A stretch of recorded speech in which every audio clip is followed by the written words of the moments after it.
As the weasel gets out of his truck, I see something in his hand. A gun. Shit. Language, Leo. He's bringing in a gun. Leo reaches across the table for me. Not while I'm here. Janice. But she's already striding over the doors just as Duke pushes through them.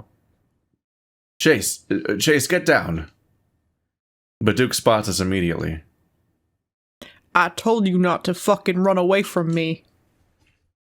He starts towards our table, but Janice, on her way towards the kitchen, intercepts him. Duke, is that a gun? I'm not gonna have you barging in here to ruin the peace. She sticks her bulky body in his way. That's a mean thing to say. Yeah, I feel like the description and the art don't match for Janice. Every time they describe her, it does not actually match what we're looking at. Her bulky body. I'd be offended. Get the fuck out of my way, cunt. Language! It's as if Janice doesn't notice that there's a fucking gun being waved around right next to her face. I reach out and grab Leo's arm, trying to pull him down. Call the police. My phone's dead. Leo slowly sits, then looks around. The only exit is at the front. We're trapped. That's a fire hazard. You don't think those fuckers are behind all this? You've been seeing that otter around too, haven't you? I'm not concerned with that anymore. I've made things right. What does that mean? Yeah. Does that relate to the body that's probably there? You're not fucking concerned that what happened to our grandparents has happened to us? I won't ask you to leave again. Her voice is threatening. From this angle, I can't see her hands, but I can see she's reaching for something. Another gun. Well, no, she has a knife in her apron. Oh my god. Chase, get down. I want a diner like gun shootout. Just diving over the counter, like throwing bagels at him, like, you know, hiding behind pots and pans. Don't think that's gonna help. Refracting the bullets. Like, I don't think it's gonna really accomplish anything. I want a Kill Bill level shootout. With bagels? Bagels. Leo's voice is bizarrely calm, but as he reaches over to me, I can feel him shake. He presses down on my shoulder, and as I'm about to slide under the table, I see Janice move forward. Then I cover my head and cower against the booth under the table. Leo shouts and yanks me up against his side, covering me with his arms. I hear him breathe heavily into my ear and stare wide-eyed from under the booth, only able to see the dirty beige wall opposite us. Leo's breathing is all I can hear, otherwise it's silent. Then I hear Duke muttering something under his breath, followed by soft, padding footsteps. A few seconds later, his legs come into view, and his feet turn in to face us. I see the gun dangling from one hand before he raises it slightly, pointing it at us. I close my eyes. How did this happen? Just seconds ago, Leo and I were arguing, and now I'm about to fucking die. I keep my eyes tightly closed, hugging to Leo as hard as I can, and wait. But nothing happens. I keep my face pressed into Leo's chest, though, wondering if I'm already dead. Finally, Duke speaks. Leo, out. Otter, you stay there. I feel Leo hesitate against me. Then his lips press against my ear. It'll be okay, baby. Just stay here. Slowly, he untangles my arms from around him. Then with his hands up, he pushes out from under the table and stands up. Face the wall. Leo hesitates, and Duke growls. I ain't gonna fucking kill you. We're just figuring out what's happening is all. Killing you doesn't fix anything. The last guy got killed and that didn't fix shit. You shot Janice. 'Cause she got in my fucking way. But it don't matter. Everything's fucked up now. Leo turns to face the wall slowly. I watch from the space between the table and the booth. What do you want? To fix this fucking town. You're starting something with this otter. This has all happened before. Duke looks out the window and makes a come on motion with his hand. We're gonna stop it from happening this time. Leo looks to the left. But you fucking killed Janice. I hear the wolf's voice break slightly. Won't matter in the long run. The door rattle as someone comes in. You got the zip ties? Hands behind your back, Leo. Okay. This is... Leo looks at whoever just came in. Come on. Now. Oh, it's the bear! He's spooky. I don't like... No. He's real big. They look so haggard. His belly's hanging out of his shirt. I don't like that he's just staring into the nothing. They all do. Yeah, but... It's that he's taller, so it's weirder. Yeah, he's like looking up, which doesn't really make a lot of sense. Makes me think that he's like out of his mind. Like they should have drawn him looking down at us instead of forward, or because there's no one to look at up there. Yeah, like him looking straight ahead doesn't do any good to anyone, because he's just above everybody. Slowly, Leo does as he's told, and I see a pair of massive paws reach forward and bind the wolf's wrists. I swallow hard as I watch Brian pull the zip tie tight. Duke puts a forearm to his nose. Fuck, you stink. I hope you didn't kill that ringtail. We could use him. Brian just grins in response, his teeth yellow. I swallow hard as I watch Brian pull the zip tie tight. Ooh, kinky. Duke puts a forearm to his nose. Fuck, you stink. I hope you didn't kill that ringtail. We could use him. Okay. We could use him. Still wondering what's happening what? with Clint. It's still completely... It's still ambiguous. Yeah. I'm like, hope you didn't kill him? What? I thought this was a kink thing. Brian just grins in response. It could still be a kink thing. His teeth yellow. I cannot tell what's happening with him. My heart sinks as I think about Clint. Had he been warning me to run? Why had I thought that him hanging from the tree like that was probably just a normal thing for him and the bear? Because it might be for some people. Because this game's written to be maybe exactly that ambiguous. Because that was also my thought. Like, is he just kicking us to warn us to run away because he's in trouble or what? Was he the victim of whatever crazy had just hit the town? That must have been what was going on. All of this is hitting me at once. It can't be a coincidence. Clint was probably just as scared as I am now. Grab the otter and tie him up too. Just stick him in the trailer for now. My stomach drops. Duke gestures with his gun again. Come on, out. My legs are lead. I can't move. Leo looks over his shoulder at me, and the fear in his eyes scares me even more. His muzzle moves, mouthing something. Run. But still, I can't move. I've never been so scared in my life. Also, good luck running from the gun guy. It seems like a bad plan. Yeah, good luck running from the gun guy with your stumpy little otter legs that you keep tripping on every like route we are on. He's got the little legs problem, but there's also the fact that like this is a classic like train car diner. You are going to be running in a straight line and towards the door. He already shot someone. Yes. Like this is not a runaway like environment. There's one exit and a straight line to it. It's like everything is numb. Brian doesn't care though, and moves forward, the look on his face eager. The gun goes off again. Everyone, including Brian, jumps, and I hit the floor with my hands over my head. Fuck. Fuck! I look up and see Duke, eyes extra wild, dancing around, pointing the gun upwards at the ceiling. Fuck, you see that? She's crawling around up there. I told you, she's on my ceiling every night watching me. Brian's looking up too, and for the first time, his face is twisted into an expression that isn't stupidly grinning. It's full of fear. But when I look up, I see nothing. Chase! Leo hisses at me, and that jolts me back to reality.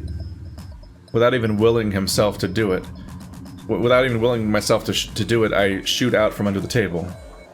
In front of me are 2 exits, the front doors and the kitchen door. So there are 2 exits, apparently. Yeah, quit lying. Which is closer. There has to be an exit in the kitchen, but I'm not sure of that. I feel like there should be because of fire hazards. Okay, so he doesn't know if there's an exit in the kitchen. He's just taking this door to the kitchen. I mean, I feel like there should be, so that way the cooks can come in and out of the building without walking through the actual diner. Yeah. My legs are already making me run, though. And I have to choose now. Oh no, they're gonna make us choose now.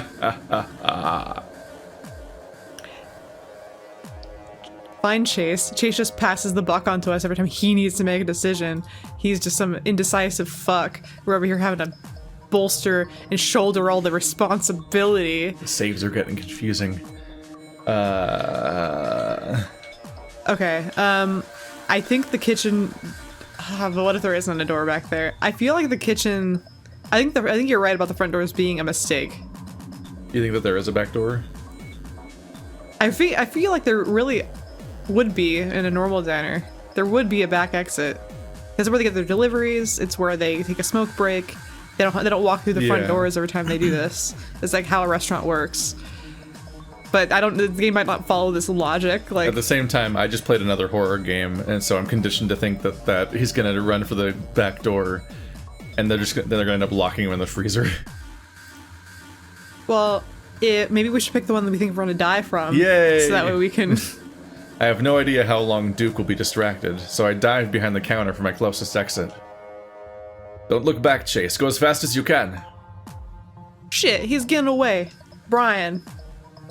I push past the swinging door and immediately slip. What the fuck, Chase? What the fuck, Chase? What the fuck, Chase? Well, it's gonna be the blood from the body that's probably here. Oh, shoot. At least now we get to see what's back here. This was the right choice. One moment I'm standing, and the next I'm laying on the ground, face stinging from the smack into the tile. I stare blearily at the ground, forcing myself to move again, but it's still so slippery. At first I think the tiles are just red, but then the overpowering metallic scent hits my nose and I realize it's more than that. Blood is everywhere, and now I'm covered in it. I sob, wondering when the nightmare I'm in is gonna end, when the paralysis will hit me. Fuck. Get her off of me. I force myself to move because I need to get the fuck out of here, dream or not. I slip and slide along the tile, trying to stand, almost failing.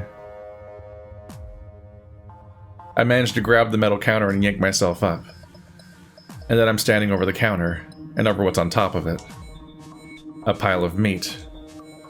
I can see the fur, but it's a mound of unrecognizable parts. Butchered. Something cooks on the stove. My stomach churns and I heave, but there's nothing in me to come up. Oh no. A bang behind me forces me to turn to my right. I see the mountainous form of Brian charge through the door. He slips immediately, but his momentum still takes him forward, and he reaches out for me. Like a slip and slide. Next thing I know is that I've been hit by a car and I'm flying back. I stop short of hitting the ground thanks to the wall behind me, and my head explodes.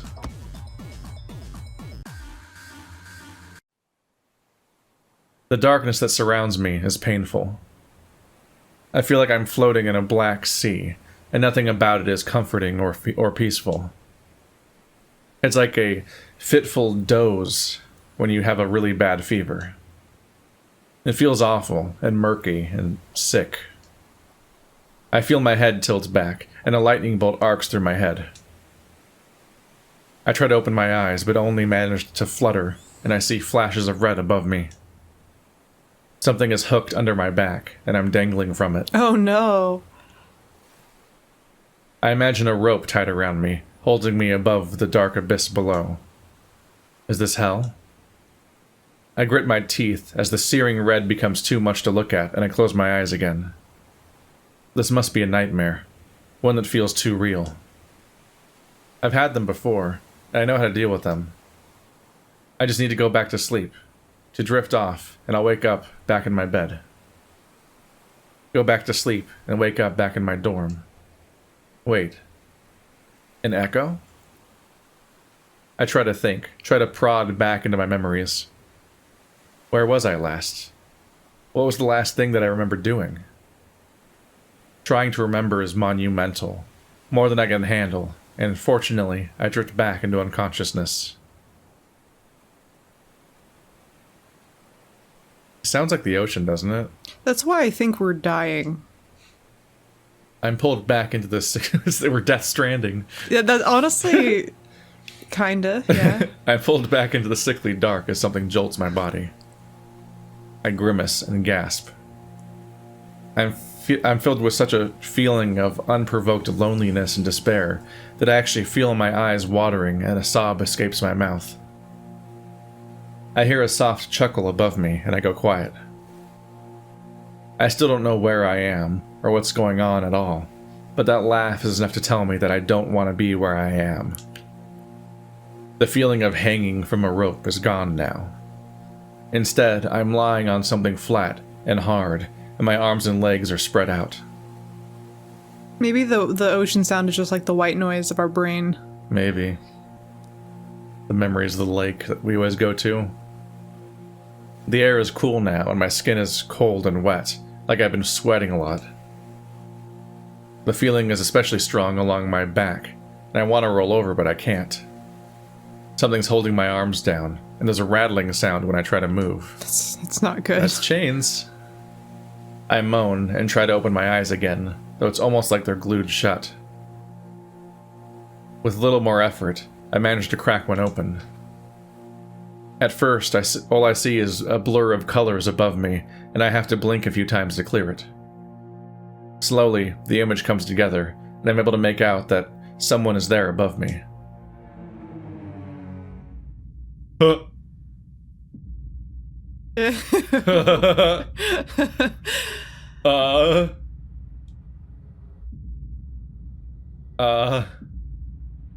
Is that another chase? Is this what we're looking up and see? Yeah, I think that's another chase on the ceiling. There was another chase. Look how creepy that is. He's like Spider-Man clung to the ceiling or something. Well, I mean, Duke was freaking out about something on the ceiling, but he kept saying she. Look at his eyes. Chromatic aberration chase too.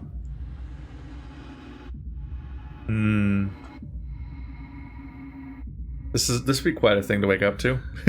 This is reminding me of the train spotting baby. That's what I always think of, even though I've never seen Train Spotting. It's a good movie. I feel my blood run cold, realizing that someone has been watching me this whole time. But I'm lying down. How is someone on the ceiling? I try to speak, but only a dry, crackling squeak comes out of my throat. At this point, my vision has cleared enough to make out an otter. An otter? I squint. A blue shirt, beige pants. I gasp, and reflexively try to draw back from the thing. Is it... me? It smiles. It's missing my goatee. How? The flat surface I'm lying on tilts precariously, and my stomach lurches. I try to clutch at the surface, though there's nothing to grab onto. I shut my eyes and gag as I feel my stomach swirling around inside me. All I can do is pray for it to stop, feeling like everything around me is about to fall over. The ache in my head is magnified tenfold, and tears start to leak from my eyes. Just when I think I'm about to slip off the face of the earth, the ground starts to tilt back the other way. I swallow and gasp for air, my entire body shaking and sweating all over again. I feel like I've been swimming too long, and my body is exhausted. What the hell is going on? I remember that someone was staring down at me from the ceiling, and I opened my eyes again, fearful. Uh-oh. Uh-huh. So this is going well. I cringe as I see the same otter staring down at me.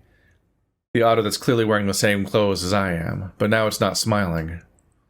A tear-stained expression is on its face. It's a mirror. Oh.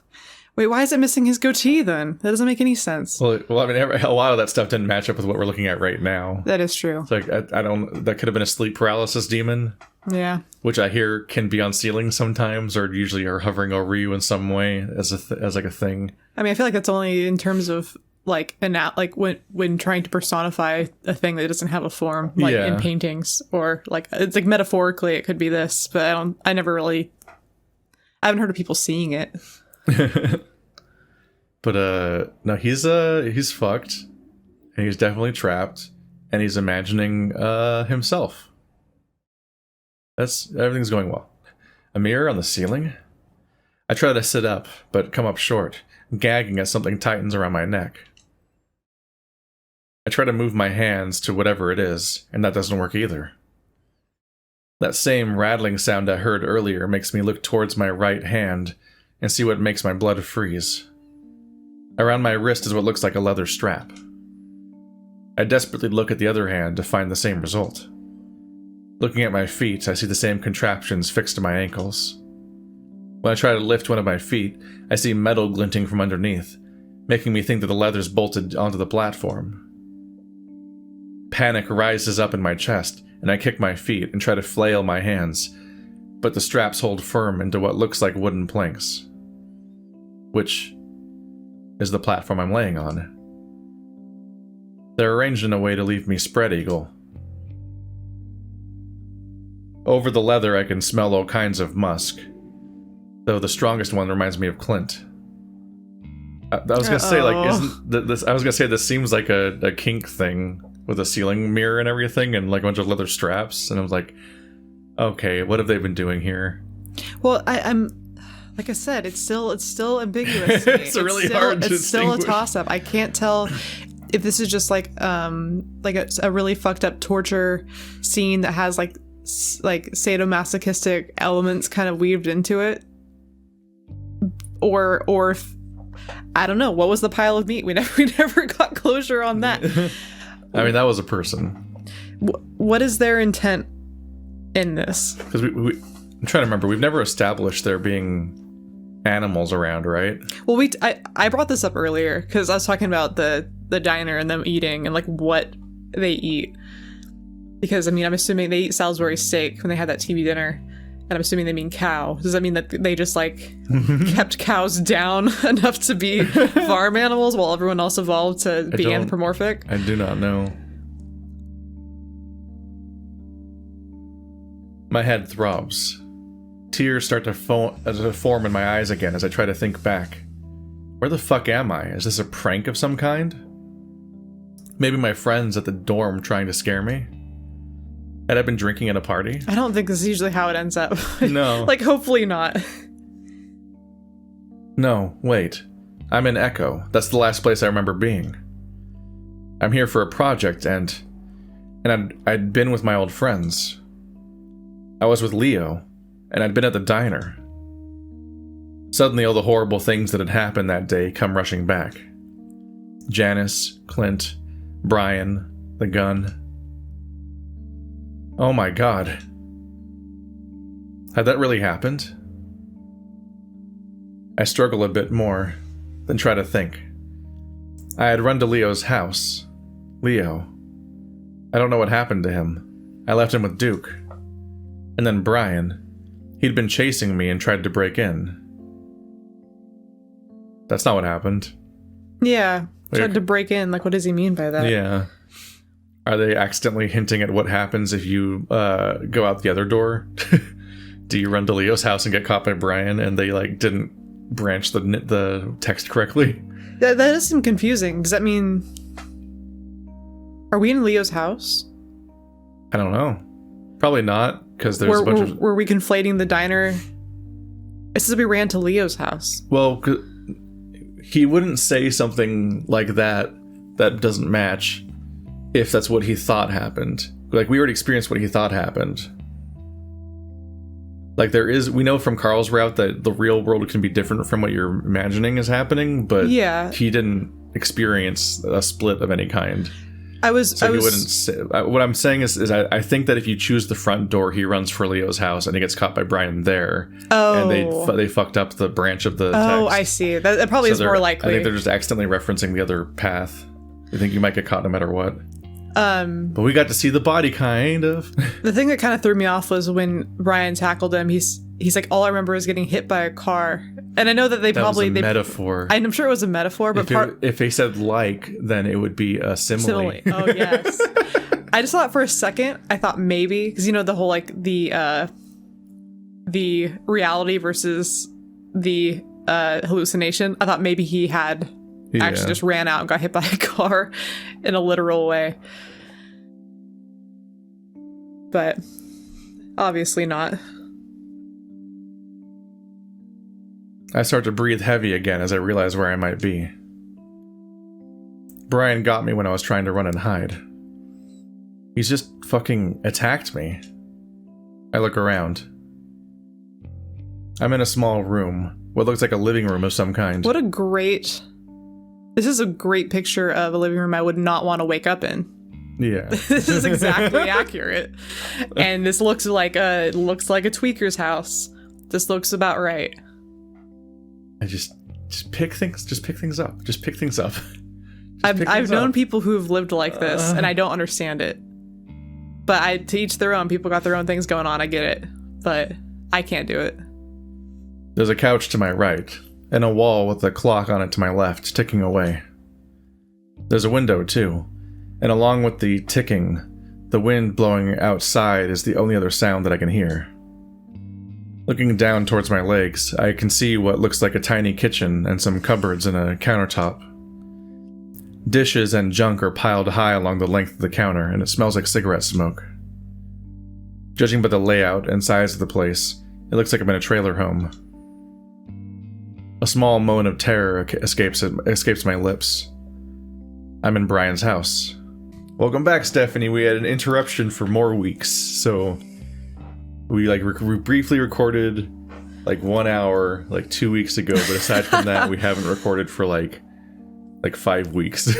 Hey man, October's a busy month. It's been a busy life. It's the most important month of the year. But it gave me time to think about stuff, and I'm pretty sure I've made a connection that's significant. What's that? Our setup in the Route 65 character Keith. Yes. Who was later at the end of that prologue, Leo and Chase are walking towards the tracks and down the road and stuff, and they pass Brian and Keith's beer bastion.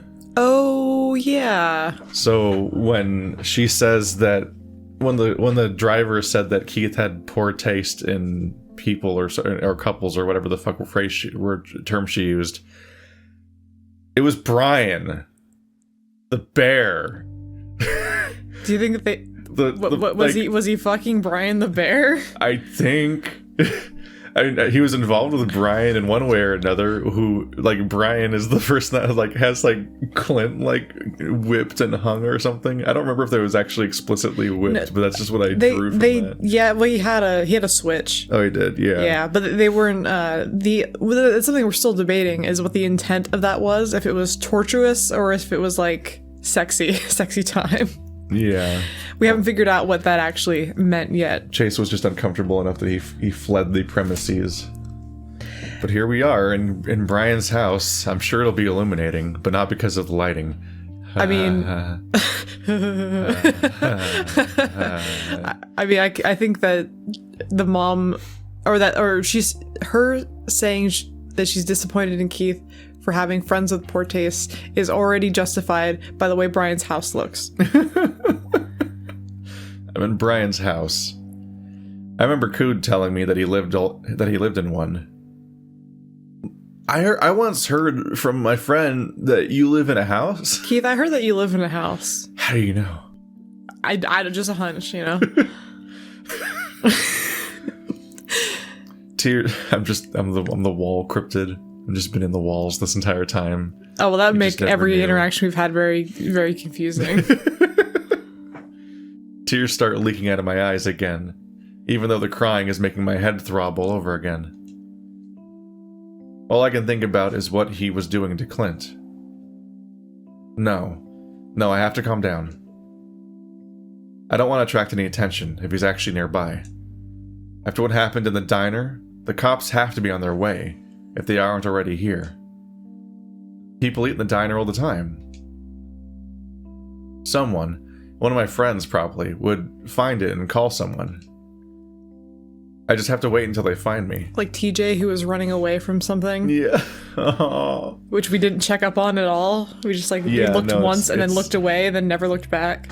No, the thing that was like 1 second later, gun was involved. So yeah, it was very distracting. That's true. But that seems to be this route's equivalent of like when what's his name showed up and pointed at us, and then we never saw him again until he was dead in the bad ending. I keep forgetting that guy's name. Yeah, he's the one who just came after us with Brian. Weasel guy. Yeah. I want to call him Logan, and I don't think that's right. That's definitely not Logan. I would have named him Logan.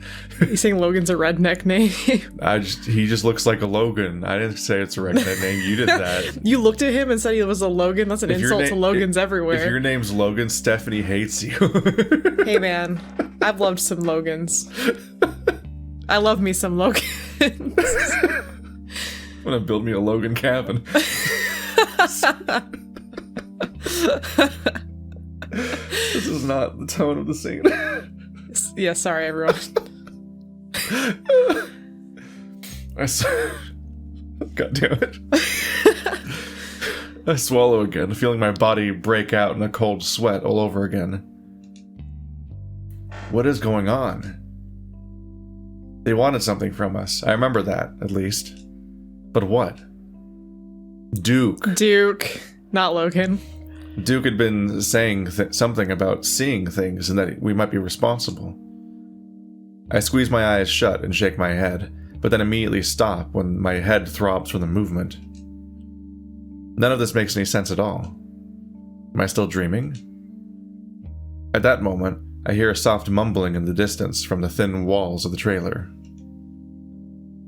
I freeze and hold my breath. It's a little ways off, but I'm almost positive it's Duke. The high, weaselly whine mixed with the occasional smoker's cough is unmistakable. I want to say, how do you remember? But right, they have, a past together. Because they're all from this tiny town. So I'm from our perspective, we've seen Duke, once. Oh, yeah, I know his breathing patterns. His breathing is weaselly, because he's a weasel. It's coming closer, and I can start to make out what he's saying. Because we're already fucked here. You think we could just let him go and it'll all be fine? I don't know who he's talking to, but the sound of an accompanying, heavy, lumbering step gives me an idea. It's worth it, though, if we can figure out what the fuck is going on. It sounds like they're right up against the trailer, now. I can hear them walking around it, towards the small door on the right side of the kitchen. Leo ain't saying shit yet, but I think it might be the otter. He's the one I seen last week. The footsteps stop in front of the door, and I listen hard, my heart pounding in my chest. I hope we haven't done anything to him. I forgot the voice I gave Brian. I didn't. Brian's uncharacteristically high-pitched voice sends a chill up my spine, my fur flattening out with it. I hate when I guess a voice and then they tell me, they describe it afterwards. Which is consistent.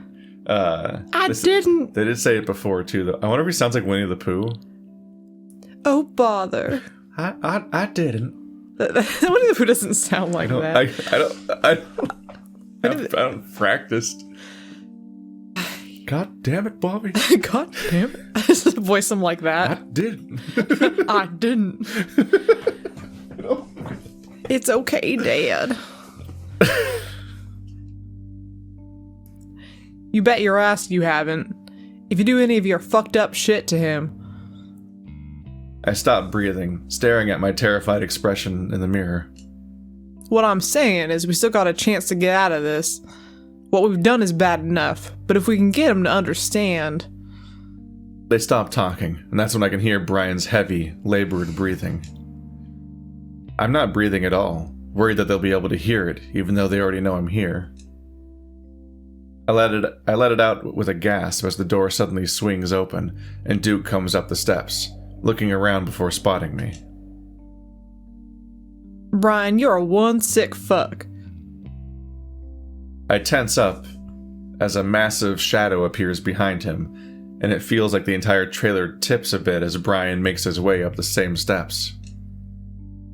Brian's presence is so imposing and frightening that I don't even notice that Duke is now right next to me. I jump when he sets his hand on my left arm. I jerk my head to look at him, wide-eyed. Hey, calm down. We ain't gonna hurt ya.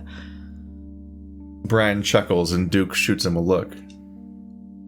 He turns his attention back to me, softening his expression as much as he can with his scraggly, drug-fucked face.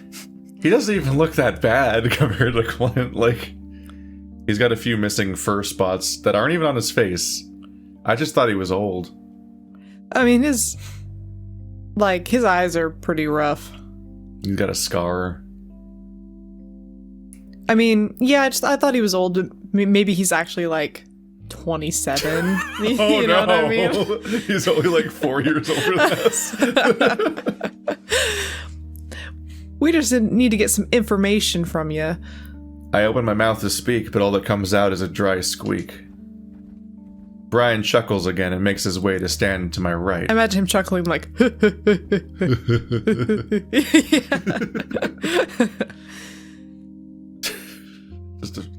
He's just Freddy. Like from FNAF. Oh yeah, I guess so. Just looming. You hear like Belle's music. What's happening? The power's out. Shut the door. Oh no. I cringe away from him and his stench of old sweat as he grins down at me with his yellow teeth. Brian, get some fucking water. How much do you trust the water here? Let's find out. Brian looks at Duke with a strange face before turning back to the kitchen. Hey, don't worry about him. I know this thing. Duke taps one of the boards with a finger. Looks bad, but we just gotta hold you here for a bit. He's a queer. He likes it. Oh, great. Duke glares at him as Brian comes back from the kitchen with a ceramic mug. I don't think being queer has anything to do with liking being restrained in a strange house of people you do not know. No. I mean, there's a lot of straight people who might like that too. Straight and gay people both enjoy being restrained, but I don't think anyone would like this. No. But don't miss a chance to go after the gay guy for being gay, even though you're the one that has a man restrainer in your room. I was gonna say, Duke says... Which smells like Clint. Duke says, you're a queer too, which is true considering that you have a man restrainer in your room, like we just said. Brian visibly bristles, and his face loses any of the sick humor it once had. Duke clears his throat. Things have been happening here, and we want to find out why. What? Duke furrows his brows, like a kid trying to figure out something difficult. You see, people ain't right in the head here. No shit. Duke immediately reads my thought process because he holds up his hands and shakes his head. Yeah, I know. What we doing ain't exactly right in the head either. Brian gives his dumb chuckle again, but I keep my face averted from him, partly because I really can't stand the smell. Oh gosh. But we're all a little fucked up here. What I'm talking about is something else, like what you saw with Janice. I shift a little as I'm reminded of about what happened in the diner. Is she dead? Duke looks genuinely sad. I don't know, and it's a damn shame, but you saw the way she came at me. That's the shit I'm talking about. I look at the weasel's waistband and immediately see the handgun tucked into his pants there. And I was hoping to stop it before any of this happened, but now... everything's gone to shit. Brian finishes for him, and I can feel him move closer to the platform I'm laying on. Again, I avoid eye contact, not wanting to provoke him in any way. Yep, and it's only gonna get worse. Duke just looks at me, like that's all the information that I need. I don't know what you're talking about. I see a twitch of irritation in Duke's face, and I hold my breath. I mean, what's happening out there? Duke shakes his head. What's happening everywhere? It wasn't just Janice that lost her mind. Duke looks back at the window suddenly, his fur standing on end. I look too, but all I see are the leaves and branches, the late afternoon sun filtering through them. Duke's quiet for a while, before he starts speaking again without turning around. It happened to my granddaddy, my daddy. Now it's happening to me. I close my eyes, wondering if Duke is just as crazy as Janice was. If he does, I doubt he even has a clue what he's doing right now. If he does, I don't know. Dale's missing. Cynthia drove off into the desert. Duke turns around to look back at me. We saw your cat friend running down the street on the way here, saying someone is after him. TJ? Thing is, we all got something after us. Something bad. We'll let you leave when it starts. What's after you? I flinch as Brian speaks just above me, leaning down towards my face. I don't know what you guys are talking about. Bullshit! I flinch again as Duke's concerned demeanor immediately drops away. Why do you think we came to get Leo and you? He pauses, like I should actually know the answer. I feel myself starting to panic again with these two crazy hillbillies looming over my body. I don't know what... Duke slaps me and I gasp in shock. I saw you hanging around this fucking town before you even got here. Late at night, lurking around. I'm still cringing from the slap, and I keep my eyes closed, as if not seeing any of this is going to make it stop. And then, once all your friends get here, all hell breaks loose. You think that's a fucking coincidence? It's quiet for a moment, and all I can hear is the rush of blood in my ears. Is this really happening? I feel Duke touch my arm again, and I flinch in fear. Hey. I feel like he wants me to look at him, so I slowly open my eyes, tears spilling out as I do. The blurry shape of Duke dances in front of me. I'm not saying you did it, or that you wanted it to happen. I don't say anything because I still don't know what he's talking about, and I know I can't tell him that. It's just that you gotta know something. Anything so we can stop this. Duke starts to pet my arm and I shiver. Brian is breathing heavily next to me, and I glance at him. And a glance at him shows that his expression is more interested now. Almost eager. Brian's scary. I don't like... Yeah. I don't like his expression. No. I don't like that he's scratching his gut with his little wife beater on. Like, he just... I don't know. He inspires... I've seen people who look like him in real human form, and they make me worried. It's just, I'm just like, wash your clothes. Please, for the love of God. Clothes. He's got other priorities apparently. Like look at his home. Like the two contrast a lot. Like Duke just looks like he has an oil stain or something. Well, Duke's definitely more put together. I think like Brian's like kind of sick in the head, which is like why he's more scary, because I get the impression that he's like ruthless and like can justify his actions to himself. Yeah, Duke is the brain here. You don't know what he's about to do. Yeah, and I get the impression that like literally the only reason that like you're okay is because Duke is here and just telling him what to do. Yeah. Well, there's a worry with the laughing he was doing, where it's like there's two ways to read it, and like one is that he could just be amused by this whole situation and he likes doing this to people or whatever, and the other could be that he's heard a completely different plan from Duke, and Duke's now putting on a performance he doesn't get. And like, so he might be indicating at worse intentions that Duke has in all this, but he doesn't get that Duke's playing a character to deal with Chase right now. I just think like Brian is so simple-minded that is like that one track mindset is the scary part, because I don't think it's like deterrable, you know.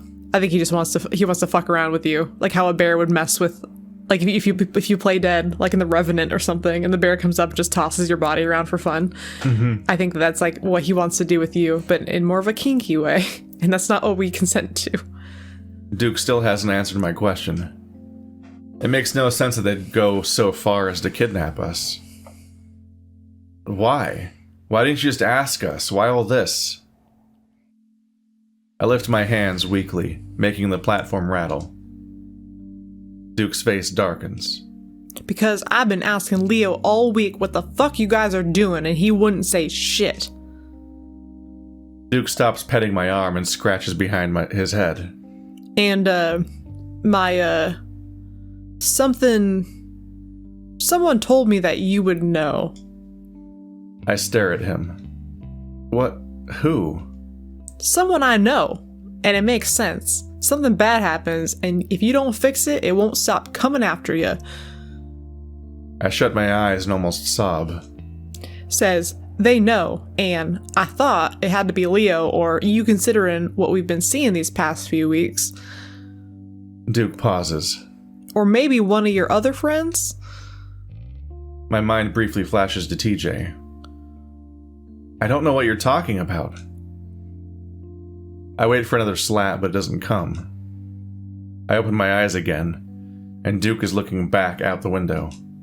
We're kind of protecting you, too. I stare at the back of his head. Things are getting worse out there, and if we don't figure something out soon, we're all gonna die. Duke's voice is dead and distant. Brian, though, touches my other arm, and I gasp, shrinking away. He's smirking down at me, looking at my stomach, or crotch, somewhere around there. Brian, stop. Duke is turned back around, looking over at me and looking over me at the bear. We're not getting anywhere right now, and I gotta get back to the wolf. Even though Duke is the one that hit me, I'm terrified at the thought of being left alone with Brian. Yeah, no, don't leave us with Brian. Duke sees my face. Don't worry, Chase. Even though you're lying to us, I don't plan to let this pervert have his way with you. Brian snorts. Brian knows what will happen if he does. Duke gives Brian a cold, callous stare, and this time Brian doesn't give his stupid grin back. But you better hope your fuck buddy says something soon, because if not, we might have to get mean. Duke heads for the door, turning to look over his shoulder. Just feed him and make sure he doesn't escape. That's it. And with that, Duke briskly disappears out the door, a golden flash of afternoon light lighting up the dim trailer. Brian and I listen to the weasel's soft, anxious footsteps recede into the distance. As soon as the sound is gone, Brian stands up. I turn my head in time to see him whirl around and smash his fist into the wall. I jump as much as I can in my restraints before he does it again, this time slamming both his fists against the wall. Fucking faggot! He screams so loudly my ears immediately start ringing. I think he's talking to me, so I brace for what I'm sure is going to be the worst moment of my life. But he stalks right past me, not even looking at me. Instead, he strides up the kitchen counter. Once there, he picks up a dirty pan, then raises it over his head before bringing it down with a crash. I hear glass shatter before he does it again and again. Goddamn cocksucking piece of shit! He throws the pan across the room to crash into the wall. I'll fucking kill him. I'll kill that fucking cunt. I stare at him, my eyes wide as I watch him stamp his feet like a little kid. Then he slaps himself across the face twice. After that, he closes his hand into a fist and punches himself in the head repeatedly. It's with a force that would knock me out cold. It might be funny if I wasn't tied down to a contraption in a trailer belonging to Brian. Brian stumbles after what seems like the fifth blow and covers his face. His massive shoulders shake with sobs. Thinks he can do whatever the fuck he wants. Thinks he can boss me around. Brian whirls around and slaps both his fists into the counter several more times, the sound of shifting glass accompanying it. I'll kill him. Kill him. Kill him! His voice crescendos in pitch and volume before he finally slumps against the counter, head in his hands as he starts crying again. I breathe as quietly as I can, not wanting to draw attention to myself. I'll get him. I'll fucking get him. Won't control me no more. Suddenly, his quaking shoulders freeze. Slowly, he turns around. He turns, and with a sinking heart, I realize he's looking right at me. The fur on his cheeks, already matted before, are now flat and shiny with wet. Snot runs from his nose down to his upper lip. Then I see red dripping from his left fist. The fur on the right is matted with blood as well. He watches me for a while, then grins. Am I funny to you? I open my mouth, but nothing comes out. He suddenly strides right up to the end of my platform, standing between my spread legs. I feel numb, the fear taking every fiber of my being. I feel nothing else. You like seeing him make fun of me? I try to speak again, but still nothing comes out. I swallow. No. My lips tremble and my voice shakes. I've never stuttered so hard in my life. You know what I'd do to you if I could. Brian sneers down at me, the wet fur on his cheeks bristling out. Oh, I swear to God, I'd fucking tear your balls off right fucking now. He rests a huge hand on my crotch and presses down. I cringe and whine. Please.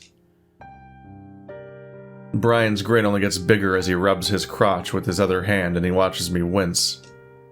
Oh, good. You already know how to beg.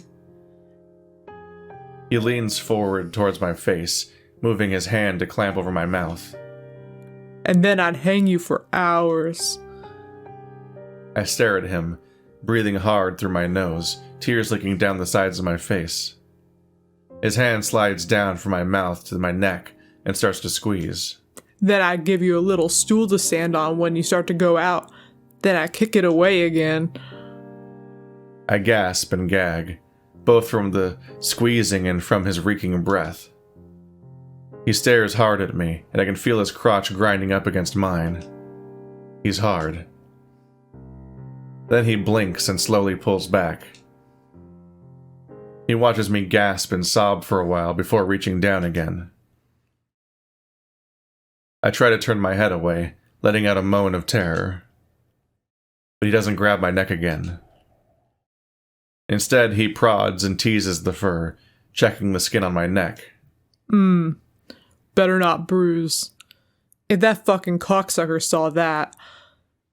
His expression darkens again. If you fucking tell Duke about this. He raises a fist and I cringe. No, I won't, I swear. I turn my head away, eyeing his raised fist. He holds it there a while, watching me. He seems to be calculating something, like he's wondering if he can get away with what he's about to do. Then he seems to make up his mind. Good. There's a sound. Eef. With that, he slams his fist down right into the center of my torso, just below the ribs. My vision flashes and I hear a rasping, droning wheeze that I realize is coming from my mouth. It goes on until there's no air left in me, and then I can't breathe it in again. My vision goes black as I suffocate, writhing against the restraints, wanting to curl up into a little ball and disappear. It feels like hours, days, before I finally get a sip of air. My mouth gapes as I try to suck it in faster. Brian is standing over me, and somehow surprised that he's got a worried look on his face. He probably thinks he's killed me. But then my stomach starts to turn and lurch. Before I even realize I'm about to puke, a gush of vomit fills my mouth and I start to choke. Shit!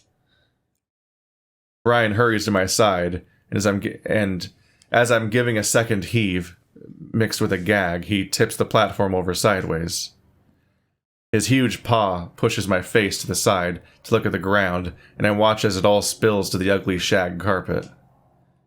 When I finish, Brian slowly tilts the table back up, looking at me with disgust. At this point, I'm too tired to cry. Instead, I lay there in a daze, occasionally hacking or coughing. Brian goes to the kitchen, rustling around a while before returning with water and paper towels. He wipes my face and nose before tilting my head up to drink the water. Rinse and spit. He holds the mug there until I do what he says. Then he gets down to his knees. I watch his head bob up and down as he busies himself with the mess on the floor, muttering about Duke finding out. I'm too numb to really care now, though. Right now, I'm starting to realize that I might not survive this. Brian calms down pretty quick after his tantrum. Once he cleans up the mess, he splays out on the couch and starts watching TV. It's some kind of cartoon about a pink cat, and he actually laughs along with the juvenile jokes. The Pink Panther? Oh, yeah, I guess that wouldn't exist in this universe because all animals are anthropomorphic, and so the charm of a Pink Panther is not necessarily Maybe. I there. mean, you can still have plushies, you can still have cartoons and so on, because it's people cartoons. Yeah, I guess so. It's just a very serious historical documentary now about the Pink Panther that was real. He's watching that unicorn cat show. That was a nightmare. I hate looking at that. What? The unicorn cat show? The unicorn. Oh, I was just saying the scene was a Unikitty nightmare. or whatever. I don't know what that is. It's based off the Lego movie. I haven't. It's a Lego pink cat unicorn. I fell off I only watched the first Lego movie. I haven't watched like the sequel or the Batman one. I didn't watch any of them, but I really liked the Indiana Jones games and the Star Wars games and the Batman games, and I really fun time playing them with my younger brother. It was a very enjoyable family bonding experience. If Duke doesn't notice that something happened, just think about the sheer level of nasty that this room is. If he doesn't smell puke, then that means the room smells disgusting already. Like, how do you, there's no way that he, with paper towels and just water and paper towels only, cleaned puke out of a shag carpet. Oh, shag carpet too. Dude, if you walk into a room, you're like, someone puked, or like, you know, if like your dog pukes, you're like, you walk in and instantly you're like, it smells like puke, you know? Yeah. It is a very distinct smell. Shag carpet is crazy hard to clean and immensely annoying. But, you know, I get the impression that Brian's whole house just, like, reeks. This is immediately so much more grim than the last route. Yeah, no, I'm kind of like... This is... I'm like, I had to read some terrible stuff. Yeah. Last time we were running around in like a funny horror mansion. Oh no, there's a scary ghost noose, and sometimes someone goes stab mode. Yeah, and Jeff the killer. our goat friend kind of wants to fuck us, like haha. Like, but funny. maybe he's a possessed man, spooky. He's under a sheet now. This is like actual human abuse. No, yeah, this is. And this is route 2 of 5. Oh boy. Oh boy.